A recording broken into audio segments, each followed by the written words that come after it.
Mehmonlarning oldiga chiqsaqmi, nayt ko'rkam chiqadigan, yangilik bo'lgan o'zgacha bir xil tamoq qilish usuliga keldim. Ismini bildigan do'stlar, Pinglincho'ga yozsanglar bo'ladi, tang o'rtoqlashayli. Qilish usulimi nayt oddiy bo'lib, bir liqatim ko'rsangiz chuqur o'rganasiz, samsa gunish boshlaylik ketdi. Bundan avval qiyim qilishni boshlaymiz. Go'sht va piyozning ustiga oz miqdorda tuz, zira, qarmush silib, oz miqdorda suv quygandan keyin asti-ustini rosa aralashtirib olamiz.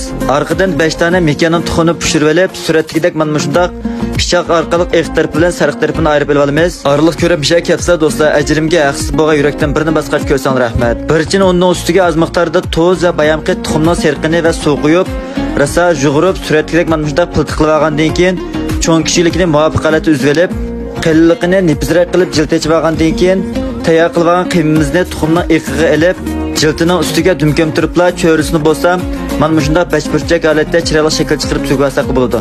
Orqadan buni texim yeyishlik chiqarish uchun qozonga ko'proq miqdorda may qo'yib, may ravris qizganda bir-birlab silib, oldi keyinni normal holatda sarg'aytib olgandan keyin buni suzib olamiz.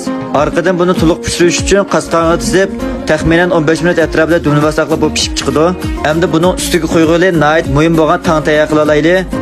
Az miqdordagi piyozni birdan qo'rib, bizlik biroq chiqqandan keyin ko'proq miqdordagi sho'xini silib, toki sho'xining suvi to'liq chiqib, erikcha qo'rib olib, tangning ta'mini texim esil chiqaray degan do'stlar, cho'ng ustamning sho'rpliq banshir testi qo'stin bir qo'sh qilsak bo'ladi. Cho'ng ustamning cho'nligi bor, oilada sho'rpliq taom qilgan vaqtda mushuni silvasak alomat o'xshaydi do'stlar.